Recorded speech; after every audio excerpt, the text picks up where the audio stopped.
Ministrisë së Mbrojtjes së Shtabit të Përgjithshëm të Ushtrisë Qeverimtare të Kosovës atë dheun në rrezik, i përgjigjen djemp më të mirë, luftëtarët e lirisë nga të gjitha anët. Nga ky moment, të gjithë qytetarët e Kosovës, kudo që janë të detyruar dhe të obliguar të nisen drejt frontit. Elementi suprem i kësaj lufte ishte shtabi i përgjithshëm. Nuk kishte më asnjë instancë tjetër që mund merrte këto përgjegjësinë pikpamje luftarake. Mes atyre djemve dhe vajzave, kishte djemë dhe vajza që flisnin shumë pak shqip dhe shumë mirë anglisht, dhe megjithatë ishin ushtarë për çliruar Kosovën. Me fillimin e bombardimeve të natës u krijuan gjitha rrethonat që UÇK-ja të kaloj në fazën e tretë të luftës ballore me armikun dhe e shpallën paraprakisht u shpall mobilizimi i përgjithshëm. Dhe patëm një përgjigje shumë të madhe të vullnetarëve anakënd, domthonë kryesisht edhe në Kosovë, por kryesisht shqiptarëve që jetonin jashtë Kosovës, është e njohur mirë, edhe është historinë veti, edhe ardhja e batalionit Atlantiku, edhe nga Shtetet e Bashkuara të Amerikës. Kështu që në fillim të vitit 99, unë vendosa që të ndërpres studimet dhe të inkuadrohem në radhët të UÇK-s. Fillimisht kam kaluar në Shqipëri, në Kuks jemi mobilizuar, pastaj kemi bërë stërvitjet në fshatin Kolsh, e më pas një kohë edhe në fshatin Cahan të Hasit të Shqipërisë.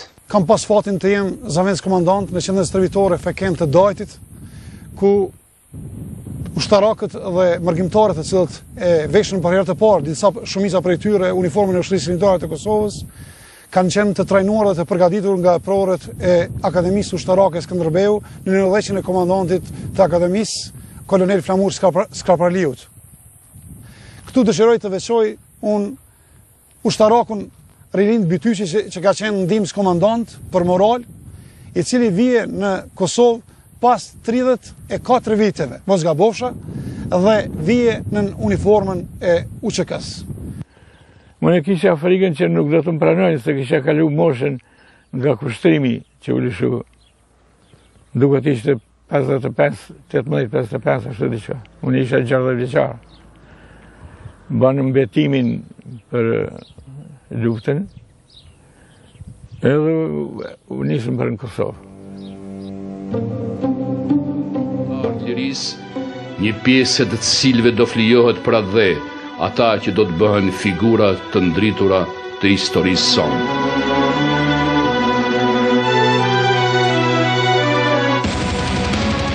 Në bazat e Burrelit, Cahanit dhe të Bajramsurit, me kohë kishin filluar përgatitjet dhe stërvitjet ushtarake.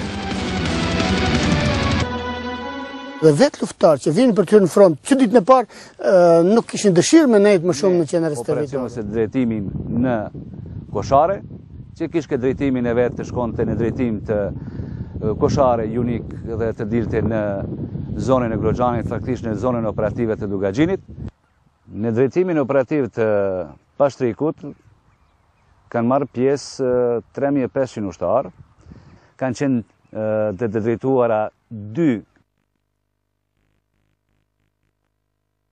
Qëllimi i operacionit që gjeta ka qenë bashkimi i jon me ushtarët që janë brenda në Kosovë.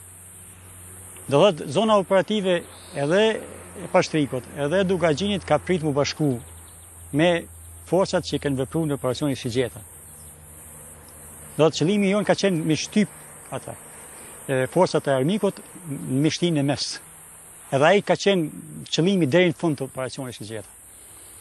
Ne me urdhët shtabit përgjithshëm edhe komandantit të operacionit përgjithshëm Besim Zirapit, kemi ndërmarrë aktivitet ushtarake, kemi marrë nga gjitha kampët e vullnetarëve, ushtarë që kanë ardhur nga gjitha trojet, edhe nga perëndimi, i kemi organizuar ata në njësi të përkohshme, në TEF, në forcat të përkohshme, i kemi mobilizuar, përgatit shpejt, i kemi sistemu dhe i kemi orientuar për mi angazhu në operacionin e...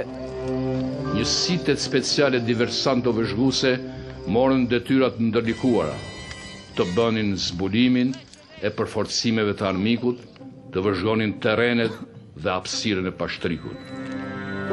Në këtë rast, krejt kjo nuk mund të zhvilloj po mos ishte një burr i madh i cili ka organizuar logjistikën e që do të sot në kushtin e mesin tonë, Gjiladin Gashi. Njeri cili gjatë gjithë kohës ka qenë logjistikë u QK-s në atë zonë, po njeri që i njeh gjithë ato rrethana, atë mentalitet, ato nevoja, ato probleme, aq mirë të kalon ato sfida dhe ka qenë boshti i krejt sigurimit të logjistikës tonë dhe në mënyrë të shkëlqyeshme e ka furnizuar shtëpinë shqiptare të Kosovës, na ka ndihmuar për operacionin të kemi sukses. Domethënë ne kemi njoftë me njofën plak. Imagjinoni pashtriku nga pjesa e Kosovës dhe pashtriku nga pjesa e Shqipërisë. Ta kanë përshtypje që u rënu komplet ajo zonë. Domethënë praktikisht Prizreni, Kruma dhe Kuksi është një ideja që u shkatërron komplet këto qytete. Dhe kjo ka qenë një bombardim masiv. Ka filluar nga Vërmica deri në Damjan. Dhe pastaj krejt ajo zonë u fut në flak. Të gjithë ushtarët kolegë që kemi qenë aty e kem parë tornado i cili bombardon në Lajthisht, ku së paku deri 350 ushtarë të forcave sërbe kanë qenë të karbonifikuar. Operacioni Shijeta ishte goditje e rëndë për generalet dhe ushtrinë okupatore serbe, plotësisht demoralizuar.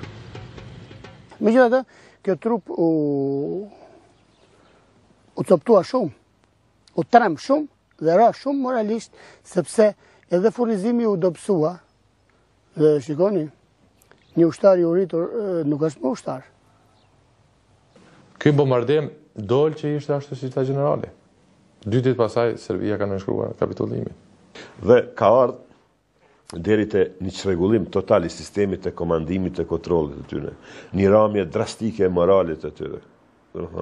Që një refuzim të urdhave që të lëvizin drejt kufirit, që të lëvizin gjatë akse rrugore të njësive.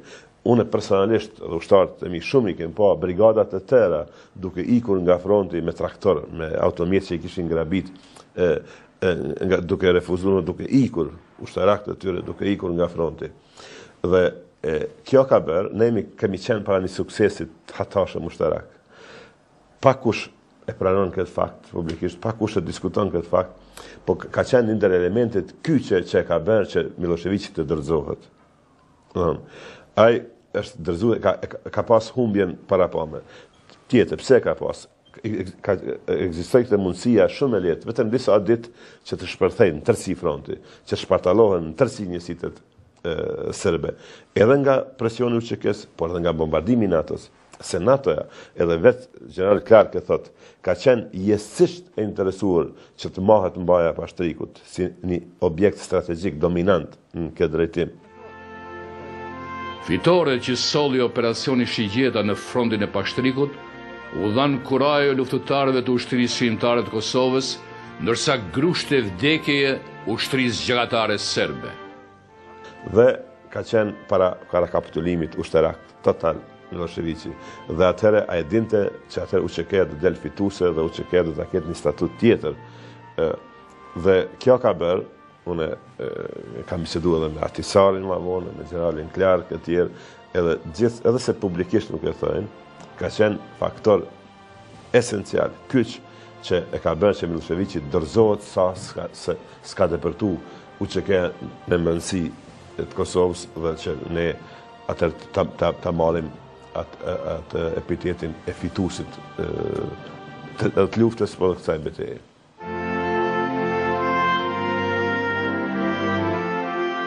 Ushtria qendrore e Kosovës këpoti zinxhirët e robërisë, për gjeneratat e reja zbardhën rrezet e diellit lirisë, lindi pavarësia.